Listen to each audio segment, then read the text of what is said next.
Hello जी, राम राम जी। कैसे हैं आप सब? आशा करते हैं आप सब भी अच्छे ही होंगे। तो देखिए जी, शाम के बज गए थे 5 और यहाँ पे मैं घिया देखिए कस लिया है हमने और इधर चढ़ा दिया है कढ़ाई में तेल। और आज हम बनाए कोफ्ते। बच्चों की फरमाइश थी कि कोफ्ते बनाएंगे। घिया की सब्ज़ी बच्चे नहीं पसंद करते हैं तो हम बनाएंगे कोफ्ते की सब्ज़ी। तो चलिए जी, लगते हैं अपने काम पर। तो यहाँ पे देखिए जी, स्कूल से आके मुस्कान सो गई थी। टीवी देखते देखते से आ गई थी नींद। और बच्चों ने सोफे पे देखिए क्या हालत कर दिया, क्योंकि ये सारे यहीं पे आके बैठते हैं टीवी देखने के लिए थोड़ी बहुत देर। और इधर इधर मैं भी आ गई थी किचन में। मैंने यहाँ पे घिया को कस लिया है। आज बनाएंगे इनके लिए कोफ्ते की सब्ज़ी, क्योंकि घिया की सब्ज़ी बच्चे पसंद नहीं करते। तो मैंने इसलिए यहाँ पे घिया कस के इसको अच्छे से निचोड़ लेंगे, क्योंकि काफ़ी पानी छोड़ जाते हैं। ये अच्छे कचिया से घिया थे तो काफ़ी पानी छोड़ जाते हैं। तो यहाँ पे इसको अच्छे से निचोड़ के तब इसमें बेसन को मिक्स करके और इनकी उतारेंगे पकौड़ियाँ। तो बच्चे ऐसी सब्ज़ी बनती है तो काफ़ी खुश होकर खाते हैं, कोफ्ते वगैरह और रायता भी खा लेते हैं, लेकिन घिया की सब्ज़ी कम पसंद करते हैं। तो इसलिए मैंने सोचा कि भाई चलो आज कोफ्ते बना देते हैं, बच्चों का मनपसंद खाना भी हो जाएगा और हमारे घिया का भी इस्तेमाल हो जाएगा। नहीं तो ये घिया मुझे ऐसे ही कहीं ना कहीं यूज करने पड़ते हैं। कभी सब्ज़ी वगैरह बनाती हूँ तो सब्ज़ी देखिए बची रहती है, क्योंकि हम तो खा लेते हैं, बच्चे नहीं खाते हैं। तो फिर इनके लिए मुझे कुछ और सब्ज़ी बनानी पड़ती है। तो मैंने सोचा ऐसे ही सब्ज़ी बनाएंगे जो सभी का काम भी चल जाएगा और सब खुश होकर भी खा लेंगे। इस बार का जो मैं नमक लेके आई थी, सेंधा नमक, उसमें थोड़ी सी डली हो गई है, क्योंकि ये मौसम थोड़ा सा नमी का है। तो इसमें ऐसा हो रहा था कि जैसे डली सी निकलती हैं। तो यहाँ पे मैंने इसको चम्मच से अच्छे से फोड़ लिया था, क्योंकि ऐसे पता नहीं चलता है कि भाई ज़्यादा भी डल जाता है। तो यहाँ पे मैंने इसमें हल्दी, नमक, मिर्च सारी चीज़ें घिया में डाल दी हैं और बेसन। अब इसको अच्छे से मिक्स कर लेंगे और फिर हम इसकी पकौड़ियाँ उतार लेते हैं।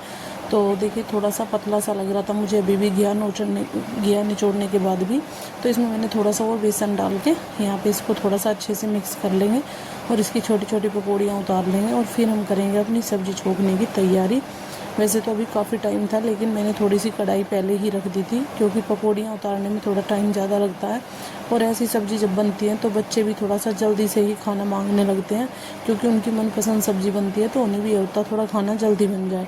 तो देखिए वैसे भी मौसम कई दिनों से बारिश का चल रहा है। इस बार बारिश भी बहुत ज़्यादा हो रही है, लगातार बारिश चल रही है हमारे यहाँ पे। तो वैसे तो सभी एरिया में बारिश बहुत ज़्यादा हो रही है और बारिश के मौसम में ऐसी सब्जियाँ अच्छी भी लगती हैं। तो यहाँ पे आदि भी ट्यूशन से आने वाला था, मुझे उसके लिए थोड़ी सी पकौड़ियाँ भी बनानी थी। तो मैं सोच रही थी पहले कोफ्ते की पकौड़ियाँ बना लेते हैं और फिर अपनी सब्ज़ी का काम करने के बाद आटा लगाती हूँ। तब तक मेरी पकौड़ियाँ उतरेंगी, तब तक आटा भी छान लेते हैं, क्योंकि साथ ही साथ आटे का भी काम हो जाएगा। क्योंकि मैंने कढ़ाई में पकौड़ी डाली हैं तो थोड़ा सा टाइम लेती हैं, तब तक वो हो जाएंगी। तब तक मैं अपना आटा भी छान दूँगी, साथ ही साथ आटे का भी हो जाएगा। फिर बस हमारा तड़का लगाने का काम रह जाएगा। तो यहाँ पे मैं आटा भी छान दूँगी और फिर मुझे करने थे थोड़े से कपड़े प्रेस, क्योंकि देखिए जी कपड़ों का भी ऐसा हो रहा है कि टाइम बे टाइम कपड़े धुलते हैं और फिर वे सूखते हैं, क्योंकि मौसम की वजह से कभी शाम को मशीन लगानी पड़ती है और कभी सुबह, क्योंकि धूप बहुत कम निकल रही है। तो इसलिए जिस टाइम भी लाइट और पानी की सुविधा सही होती है उसी टाइम हमें मशीन लगानी पड़ती है। कई दिनों से पानी की भी समस्या बहुत चल रही थी लाइट की वजह से, तो इसलिए मशीन शाम को लगाते हैं तो कपड़े सूख नहीं पाते हैं अच्छे से। तो प्रेस भी कभी रात को करनी पड़ती है और कभी सुबह जल्दी करनी पड़ती है। जिस टाइम भी देखिए जैसा भी मैनेज होता है उसी टाइम हमें करना होता है। आदि भी ट्यूशन से आ गया था और मौसम काफ़ी ख़राब बता रहा था कि काफ़ी मौसम ख़राब है, बारिश का ही मौसम हो रखा था। तो इसलिए चलिए जी उतार देती हूँ। हो गई हैं मेरी पकौड़ियाँ और देखिए काफ़ी लाल लाल हो गई थी। तो ज़्यादा वाइट सी रखते हैं तो अच्छी नहीं लगती है, कच्ची कच्ची सी लगती हैं। तो यहाँ पे मैंने ये निकाल दिया, थोड़ी सी और डाल देते हैं और तब तक मैं अपना आटा भी लगा दूँगी, क्योंकि बच्चे भी सारे बाहर पहुँच गए थे घेर में खेलने के लिए।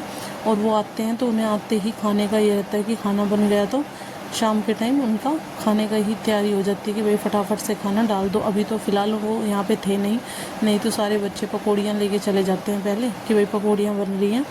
तो देखिए यहाँ पे मैं अपना आटा लगा देती हूँ और बाकी के काम करूँगी बाद में। रात को अगर टाइम लगेगा तो प्रेस रात को ही करेंगे, नहीं लगेगा तो सुबह थोड़ा सा जल्दी उठ के करेंगे, क्योंकि कई बार क्या होता है रात के टाइम भी काम थोड़ा सा ज़्यादा हो जाता है, भाई लेट हो जाता है। मशीन में अगर कपड़े धोते हैं तो प्रेस भी नहीं हो पाती है, क्योंकि मुझे रात को कपड़े धोने पड़ते हैं तो प्रेस का टाइम नहीं लगता है। फिर मुझे सुबह जल्दी उठ के ही थोड़ा सा तभी प्रेस करनी होती है, क्योंकि आदि भी थोड़ा जल्दी जाता है तो उसकी वजह से मुझे थोड़ा जल्दी उठना पड़ता है। और आटा लगा के मैं रख दूँगी थोड़ी सी देर के लिए इसको फ्रिज में, क्योंकि अभी मुझे सब्ज़ी में तड़का लगाना है, तो तब तक मैं आटे को फ्रिज में रख दूँगी, जिससे कि वो अच्छे से सही रहेगा। नहीं तो बाहर रखेंगे तो देखिए गर्मी की वजह से वो थोड़ा पतला सा हो जाता है तो रोटियां अच्छी नहीं बनती हैं। तो मैंने कर दिया खाने का काम ख़त्म। तो देखिए जी, यहाँ पे मैं आ गई थी कमरे में प्रेस के लिए और मिल